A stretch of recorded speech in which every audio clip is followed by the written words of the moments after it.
Ada seseorang, kisah-kisahnya sudah pada di akhirat ini. Orang ini kesalahannya 99. Satu-satunya kebaikannya cuma satu tok. Satu tok kebaikannya. Karena dua orang bersahabat ini.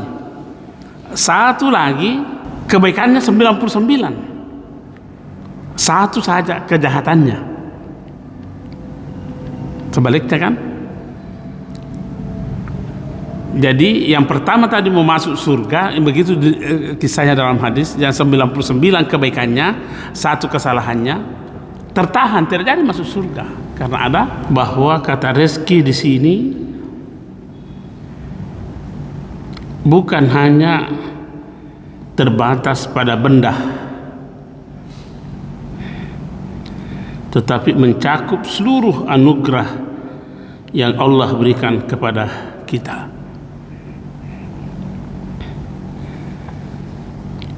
Kalau harta-harta yang kita belanjakan, saya kira tidak terlalu sulit. Sekalipun demikian, masih banyak yang gagal. Makanya ayat ini kata min qabli an ya'tiya yaum, sebelum datangnya hari yang tidak ada lagi witir, tidak ada lagi salat, tidak ada lagi, lakukan memang maka ini ayat hanya mengatakan bernafkah memang milah, berinfak memang milah, sebelum datangnya hari tidak ada lagi infak.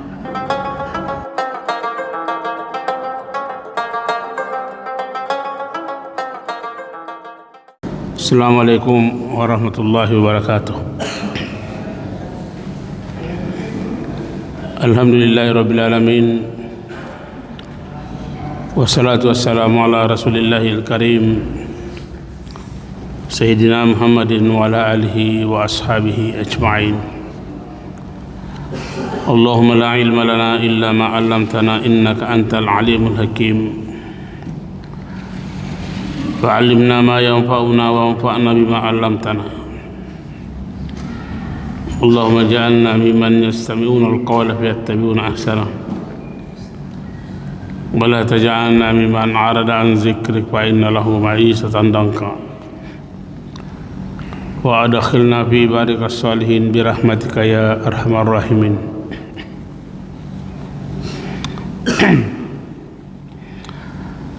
Jamaah sekalian yang dimuliakan Allah Subhanahu wa taala, alhamdulillah kembali lagi pada malam ini kita bersama di tempat yang mulia ini, salat maghrib berjamaah, kemudian kita berdoa berjamaah, bermajlis duduk berjamaah. Tentu ini adalah nikmat dari Allah Subhanahu wa taala. Kita membaca di dalam salah satu riwayat yang diriwayatkan oleh Imam At-Tirmidzi, barang siapa yang menginginkan surga, hendaklah ia melazimkan berjamaah, salat berjamaah, doa berjamaah, makan berjamaah. Dengan demikian berjamaah ini adalah nikmat.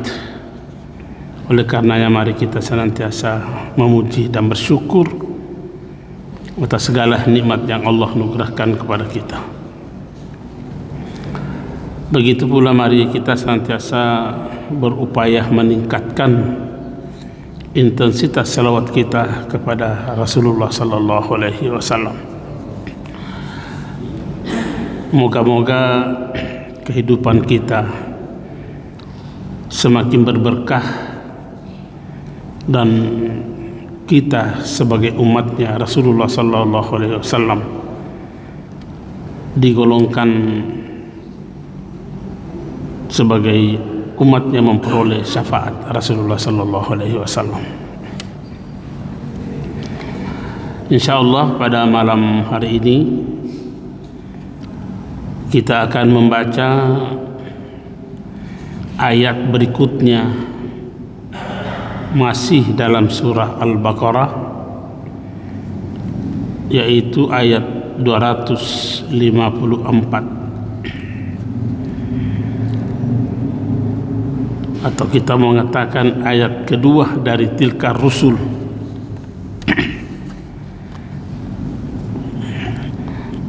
A'udzu billahi minasyaitonir rajim. Bismillahirrahmanirrahim. Ya ayyuhallazina amanu anfiqu mimma razaqnakum min qabli an ya'tiya yawmun la bay'un fihi wala khullah wala syafa'ah wal kafiruna humul zalimun. Hai orang-orang yang beriman, belanjakanlah di jalan Allah sebahagian dari rezeki yang telah kami berikan kepadamu sebelum datang hari yang pada hari itu tidak ada lagi transaksi jual beli, tidak ada lagi ikatan persahabatan yang akrab, dan tidak ada lagi syafaat. Dan orang-orang kafir itulah orang-orang yang zalim. Ini ayat bersifat perintah untuk membelanjakan sebahagian daripada atau apa yang telah Allah rezekikan kepada kita. Perlu dipaham dulu bahwa kata rezeki di sini bukan hanya terbatas pada benda, tetapi mencakup seluruh anugerah yang Allah berikan kepada kita. Kalau harta-harta yang kita belanjakan, saya kira tidak terlalu sulit. Sekalipun demikian, masih banyak yang gagal.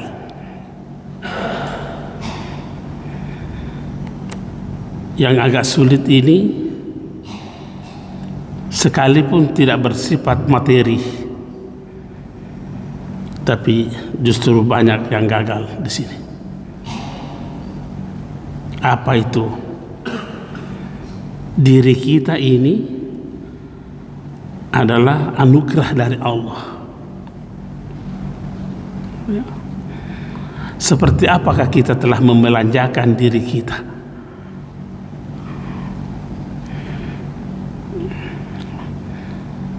Inilah yang saya katakan tadi, bahwa bukan hanya rezeki yang bersifat materi, tapi harus dipaham kata rezeki di sini adalah termasuk yang non material. Nah, kira-kira kalau mau dibanding-banding, mana harta, mana nikmat yang paling bernilai di sisi kita? Apakah mobil? Apakah rumah? Masih adakah mengalahkan nilainya diri kita?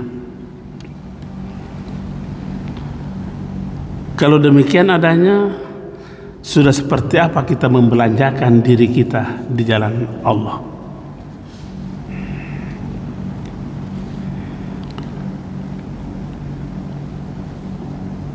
Saya sering mengatakan bahwa sesungguhnya nikmat-nikmat atau pahala ibadah yang kita dapatkan dari ibadah kita, pahala yang kita belanjakan untuk orang lain, kasih orang lain. Itulah salah satu wujud, ini baru salah satu wujud membelanjakan diri kita. Kasih orang lain pahala ibadah kita itu.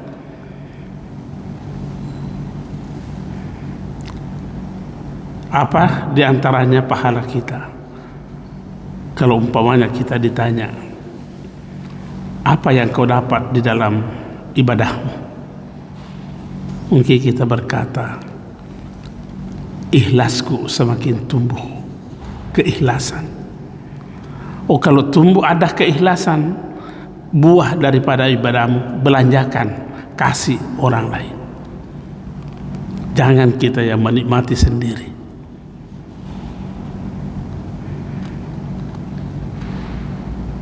Kalau keikhlasan ini mereka menikmati dari diri kita,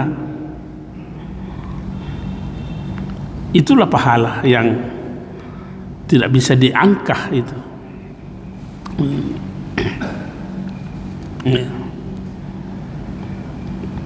Oh, saya di dalam ibadahku semakin tumbuh rasa rendah hatiku, tawadukku.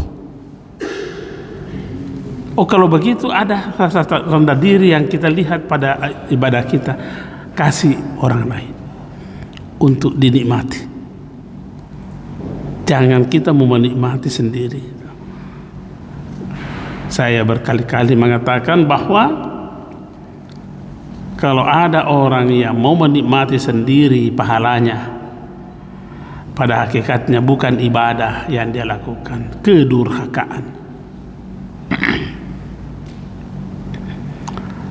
Mungkin bagus kalau kita beri contoh, ya. Saya tiap hari, tiap minggu, tiap bulan pergi umrah. Umpamanya, amaji ini. Dalam ibadah keumrahan saya itu ada ketulusan, ada keikhlasan yang saya temukan. Tapi saya tidak bagi dalam kehidupan saya dengan orang-orang lain. Artinya apa? Saya tidak mewujudkan keikhlasan itu. Kira-kira apa Nabi bilang orang terhadap saya? Pasti orang berkata, haji bawang. Kenapa? Karena mereka tidak menikmati pahala ibadah kita.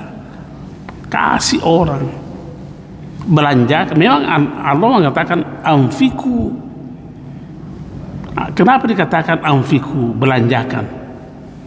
Ya, kalau orang berbelanja pasti dia terjadi transaksi. Ada diberikan, ada yang dia dapat.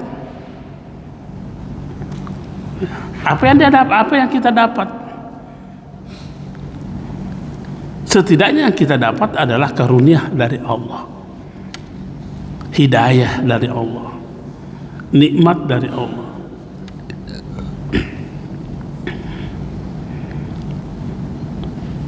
Jadi kembali kita mau mengatakan bahwa anfiku, nafkahkan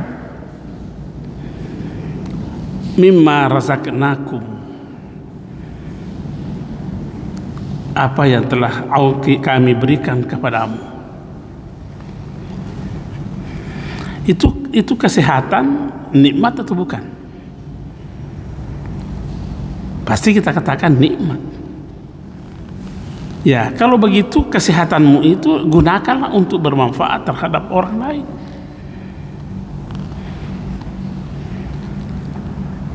Kita selalu memohon, ya Allah berikanlah saya ilmu yang luas, rezeki yang banyak.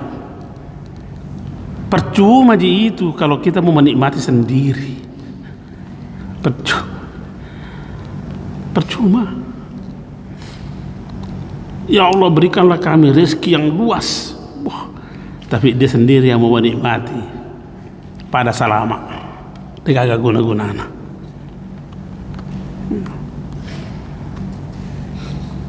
Ya Allah, anugerahkanlah kami kesehatan yang prima. Iya, tapi kesehatanmu ada jika kau bagi, ada jika kau belanjakan untuk dinikmati oleh orang lain.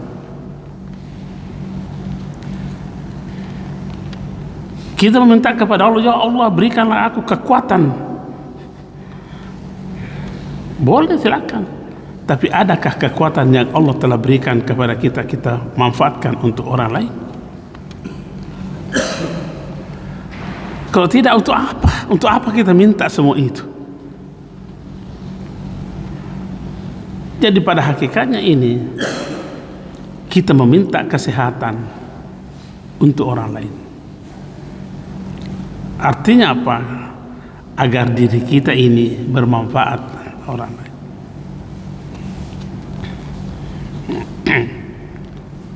Mimma razaqnakum. Itulah tadi yang saya katakan bahwa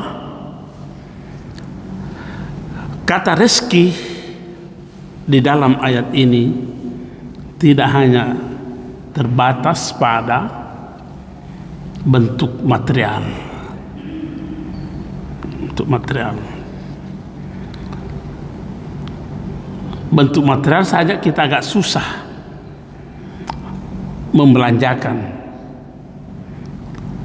Kenapa susah kita membelanjakan bentuk material, rezeki bentuk material yang Allah berikan kepada kita? Karena manusia takut berkurang. Takut berkurang, hanya takut membelanjakan. Oh, nanti cap buka. Itu padahal ini pemikiran salah. Di mana letak salahnya? Karena Allah tidak berkata, Allah tidak berkata kalau kau memberi, kau berkurang. Tidak ada, kita tidak temukan begitu. Justru Allah berkata kalau kau memberi, niscaya Allah akan memberikan kepadamu kemudahan untuk mendapatkan kehidupan yang mudah. Tuh. Tapi bukan matematika kita, hitung-hitungan kita bukan lari ke sana. Larinya hitung-hitungan kita kepada jumlah benda. Kalau 3 manggaku saya kasih 2 biji, tinggal 1 mami. Oh, tambah tak aku memberi Pak itu. Karena selalu hitung-hitungannya begitu. Itu kalau yang bersifat material.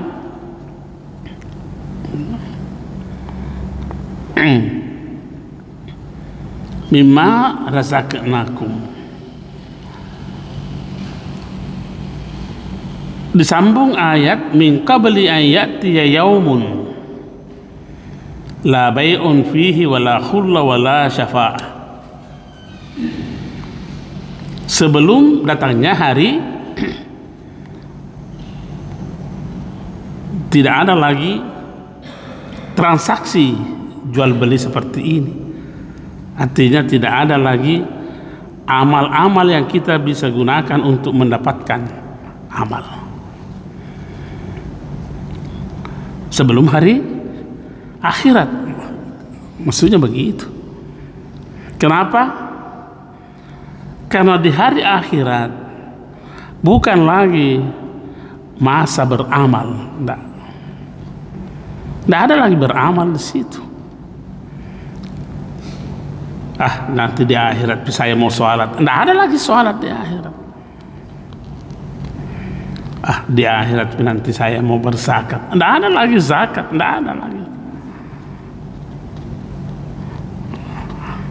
Apa di akhirat pada yang ada?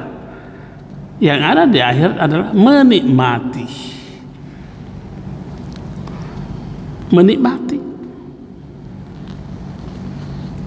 tempat kita bekerja, tempat kita berinfak, tempat kita berbelanja, membelanjakan di dunia ini.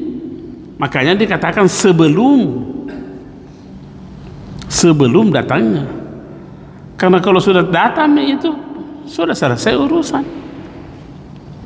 tinggal dihitung mami. Apakah banyak keuntungan atau banyak rugi? Nah, kita bisa menghitung-hitung rugi kita dan untung kita. Contoh,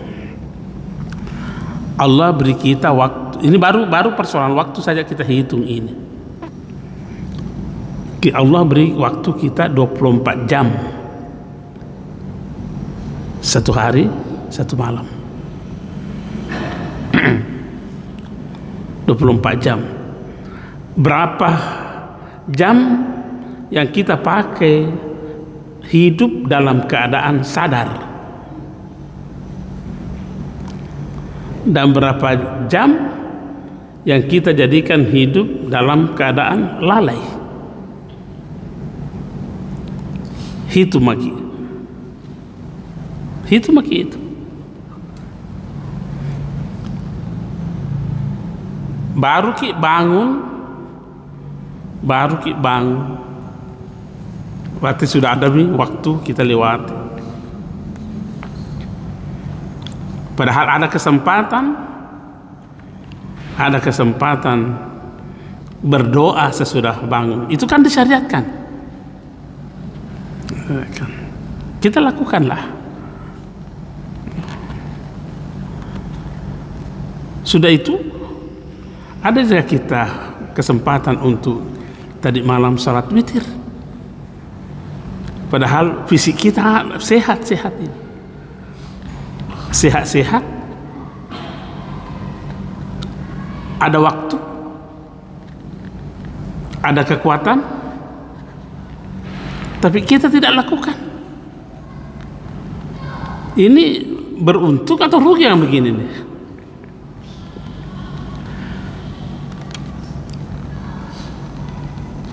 Hitung maki sekarang.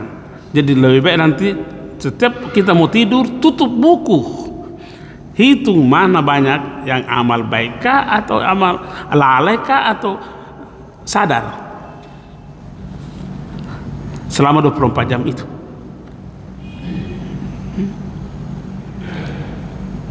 Lalai lagi tidak salat witir.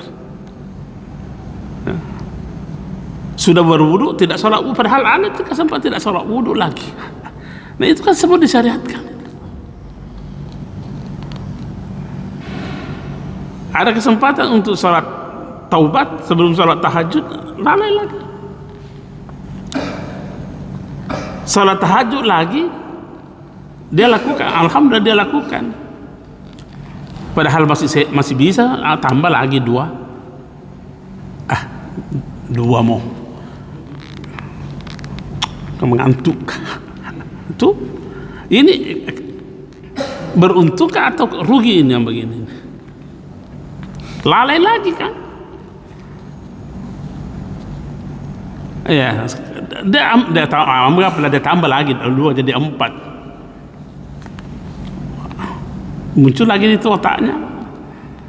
Jangan mau kok sikir-sikir, jangan mi. Tuh.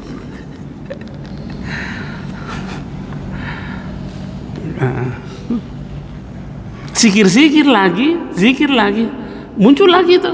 Jangan mi panjang-panjang. Lalu begitu.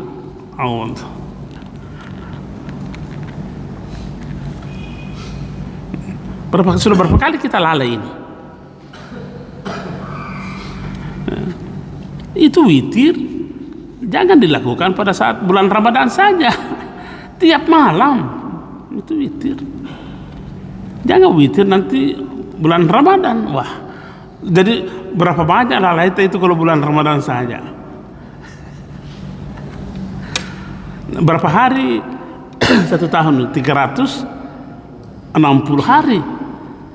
Nah kita hanya gunakan salat witir 1 bulan dalam 1 tahun. Masyarakat.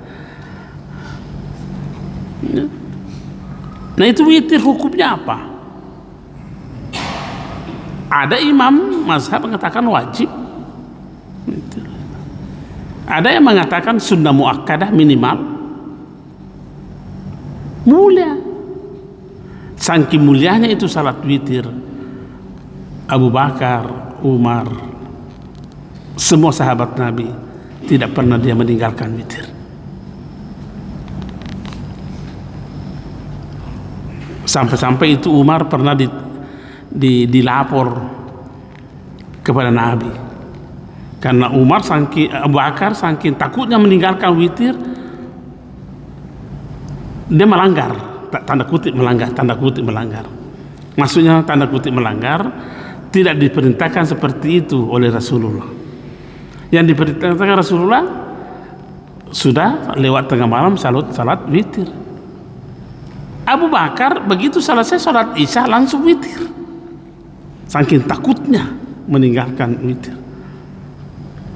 Begitu selesai salat sunat Isya langsung witir. Ada sahabat lihat, ya Rasulullah, dilapor sama Nabi, ya Rasulullah itu sahabatmu Abu Bakar, saya lihat jangan sampai aliran sesat ini dan sampai bid'ah ini. Kenapa begitu selesai salat sunat Isya langsung berwitir? Tidak seperti Umar, dipanggillah dua-duanya. Itu diterangkan dalam Sunan Abu Daud ini, kisah ini, hadis itu. Maka ditanya oleh Rasulullah, ya Abu Bakar, mata tutir, kapan kau berwitir kau? Abu Bakar berkata, ya saya berwitir begitu selesai salat Isya langsung berwitir ya Rasulullah. Kenapa begitu? Ya karena waktu witir itu sama dengan waktu Isya.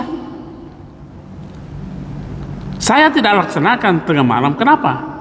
Saya takut jangan sampai saya umurku tidak sampai tengah malam. Kuambil memami. Saking takutnya Abu Bakar tidak berwitir sebelum datangnya min qabli an ya'tiya yaum, sebelum datangnya hari tidak ada lagi witir. Ini menyikapi apa bilang Rasulullah? Oh tidak bilang bid'ah kau Abu Bakar, enggak. Justru Nabi mengatakan ternyata kau Abu Bakar adalah hamba yang paling hati-hati. Takut sekali tidak berwitir. Umar ditanya, kau Umar kapan tosek kau berwitir? Ya saya sesuai dengan perintah. Apa kata Rasulullah? Hebat kau. Satu, diberi apresiasi dengan sangat hati-hati.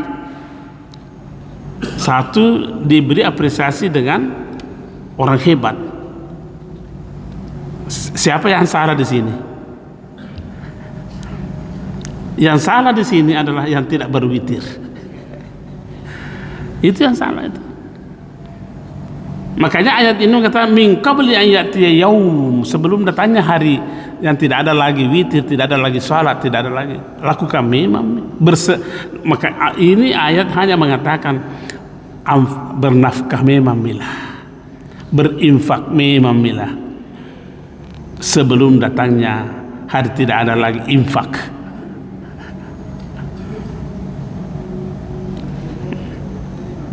Jangan nanti di akhirat mau bangun masjid.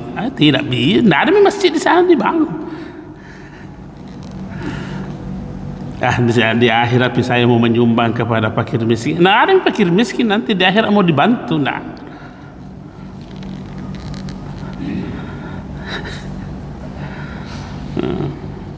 di akhirat nanti saya sumbangkan hartaku kepada mahasiswa musafir. Nggak ada lagi di sana. Sekarang dunia ini adalah dunia alam beramal. Alam beramal. Jadi kalau kita tidak gunakan alam ini untuk beramal, tunggu ditanya oleh Rasulullah, oleh Allah. Ditanya. Dan kata Rasulullah, hadisnya, siapa nanti ditanya di akhirat tentang amalnya, siapa saya ditanya, sudah pasti mau disiksa. Jadi kalau begitu hindari pertanyaan.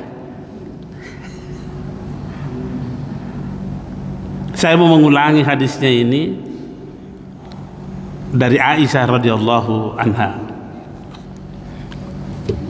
Aisyah itu bertanya kepada Rasul, ya Rasulullah,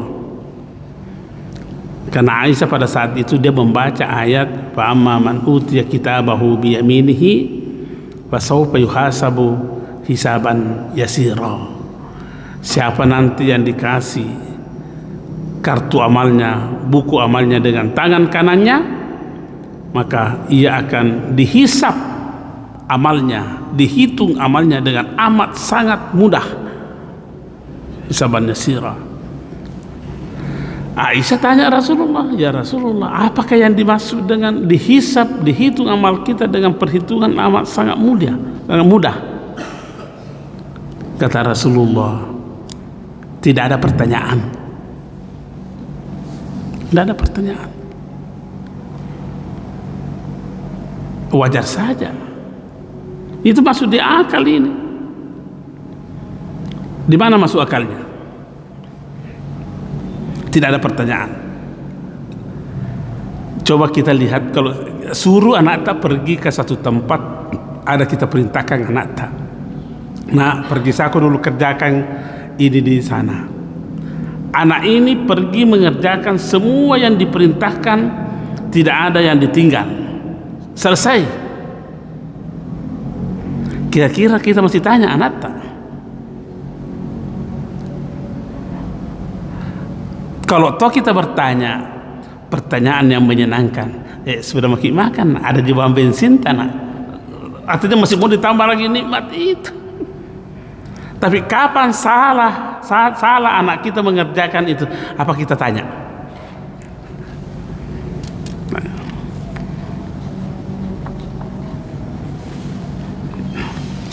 Kita murka, kita marah. Nah, umur 24 jam ini yang Allah berikan kepada kita, berapa yang kita pakai untuk Allah? Kalau lebih, kalau tidak ada, tunggu pertanyaan. Kata Rasulullah, faman nukisa hisabahu yaumal qiyamah uzibah. Siapa nanti yang ditanya tentang amalnya di akhirat pada salama, uzibah, sudah pasti disiksa. Makanya Allah Subhanahu wa taala mengingatkan, anfiku, belanjakan memang hidupmu ini, manfaatnya itu belanjakan hidupmu ini, kasihlah hidupmu kepada orang supaya dinikmati hidupmu oleh orang lain, sebelum datanya tidak ada lagi waktu untuk membelanjakan hidup. Kembali lagi, manusia takut itu karena matematikanya selalu salah.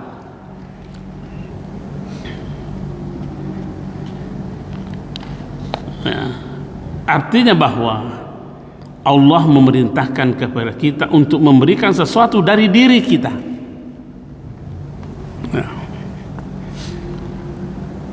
Apa yang namanya memberi?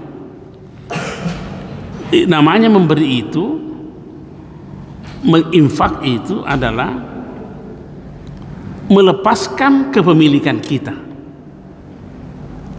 Untuk apa? Untuk menutupi kebutuhan orang lain. Itu namanya memberi. Atau kita juga bisa mengatakan melepaskan apa yang kita miliki dengan penuh ketulusan untuk dinikmati oleh orang lain.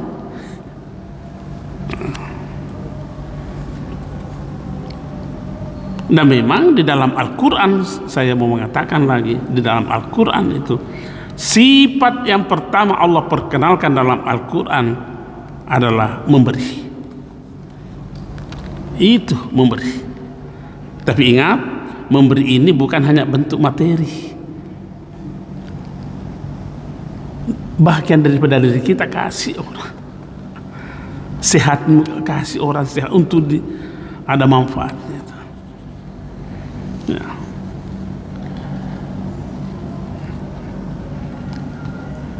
Akan ada biasa istri kita kasih berdoalah kepada Allah untuk kita diberi kesehatan. Oh, iya oke, tapi kesehatan yang saya minta itu bukan untuk diri saya, untuk orang lain.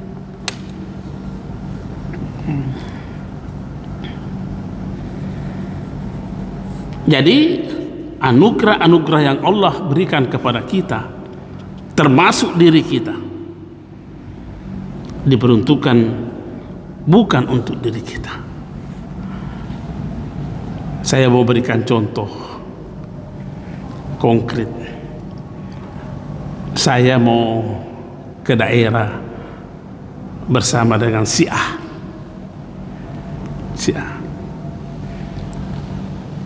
Saya tetap pada diriku, tidak mau memberikan diriku kepada si A. Si A juga tetap pada dirinya, tidak mau memberikan dirinya kepada saya. Kira-kira aman tidak perjalanan ini?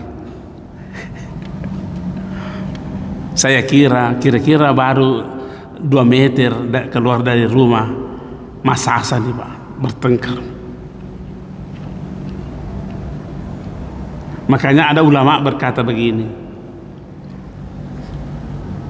salah satu orang yang diberi kemampuan untuk melepaskan dirinya, ketika ia berbicara kepada orang lain, dia tidak berkata hei anu sini, hei anu enggak. Dia bilang hei saya, wahai saya. Dia melihat dirinya pada orang lain. Sebegitu melepaskannya dirinya orang ini. Makanya itu kan kita biasa berkata, aku adalah aku. Tapi setelah aku mengenal kamu, maka aku bukan lagi aku, tapi aku adalah kamu. Dan kamu adalah kamu. Tapi setelah kamu mengenal aku, kamu bukan kamu, tapi kamu adalah aku. Kira-kira sifat pemberi apa? Dia melepaskan betul dirinya untuk.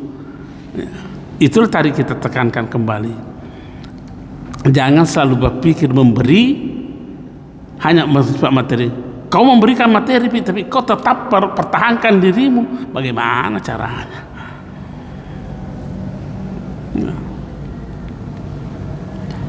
Memberi juga, tapi menyakitkan hati. Mak berimu itu tapi mak kere-kere, menyakitkan. Inilah orang yang tidak melepaskan dirinya.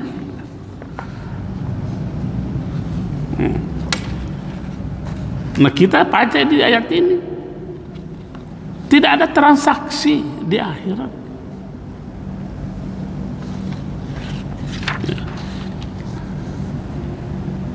Kenapa Nabi disuruh kita berdoa, Rabbi la takilni ila nafsi tarfata ainin. Ya Allah, itu doa Rasulullah yang diajarkan kepada anaknya Fatimah. Rabbi la takilni ila nafsi tarfata ainin. Ya Allah, jangan engkau menyerahkan diriku kepada diriku sekejap mata pun. Apa kira-kira manfaatnya doa ini? Rasulullah mengajarkan.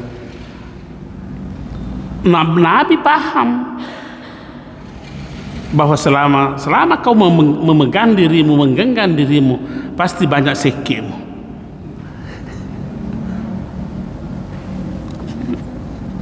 Pasti kau banyak diperintah oleh dirimu.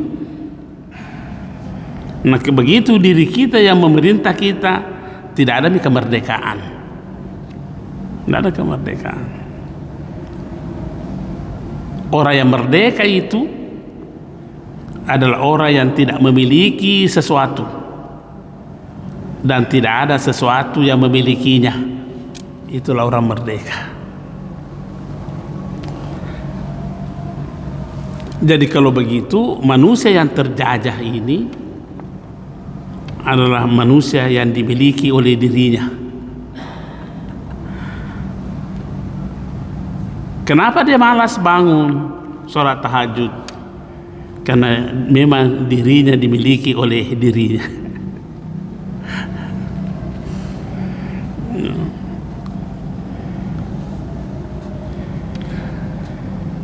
Dan seterusnya, dan seterusnya. La bai'un fihi, tidak ada lagi transaksi, tidak ada lagi. Wala khullatun, dan tidak ada lagi persahabatan. Nah, persahabatan yang dimaksudkan di sini adalah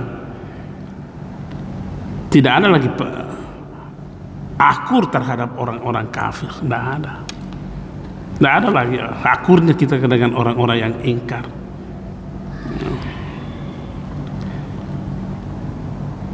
Bagaimana dengan sesama kita, sesama orang Islam, orang-orang yang beriman? Ada riwayat begini. Ini hadis saya terima di Mesir itu. Ada kisah, ada seseorang, kisah-kisahnya sudah pada di akhirat ini. Orang ini kesalahannya 99. Satu-satunya kebaikannya cuma satu tok. Satu tok kebaikannya. Karena dua orang bersahabat ini. Satu lagi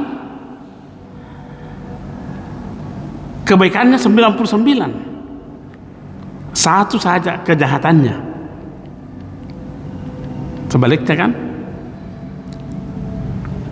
Jadi yang pertama tadi mau masuk surga, begitu kisahnya dalam hadis, yang 99 kebaikannya, satu kesalahannya tertahan, tidak jadi masuk surga karena ada kesalahannya satu. Mundur, tidak bisa. Maju lagi yang 99 kejahatannya, satu mami kebaikannya, ya pasti ditolak. Bertanyalah tadi yang kejahatannya kejahatannya cuma satu, kenapa kau ditolak? Kau saja ditolak cuma satu kejahatanmu, apalagi saya 99 jahatku. Nah, berdiskusilah. Ini dalam hadis itu diriwayatkan. Berdiskusilah dua orang ini.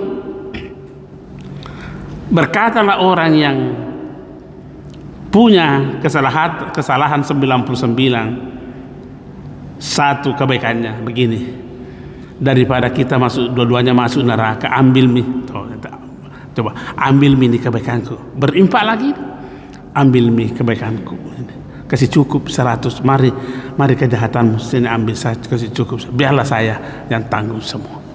Oh, majulah yang tadi lagi mau diperiksa. Begitulah riwayatnya hadis. Kau tadi sudah diperiksa, bagaimana caranya? Saya sudah mendapat kebaikan satu. Siapa yang kasih? Itu yang sana, panggil sini. Dipanggil lah. Itu dalam hadis itu juga, panggil sini. Kau kasih kebaikanmu ini? Iya. Kenapa? Daripada kami dua-duanya masuk neraka, biarlah ini satu saja masuk surga. Sini. Dua-duanya aku masuk surga. Dua-duanya masuk surga. Infaknya memberinya itu. Cuma persoalannya sudah masih mampu kita memberi nanti di akhirat. Jangan sampai kita berkata bahwa nanti di akhirat ada di temanku. Oh, jangan kita berkata begitu. Nah, memang Memang terbuka seperti itu karena Nabi sendiri yang bersabda, ada 6 golongan yang bisa memberi. Itu ada salah satu di antaranya orang yang memiliki syuhud, dia bisa menafkahi, memberikan manfaat terhadap orang lain.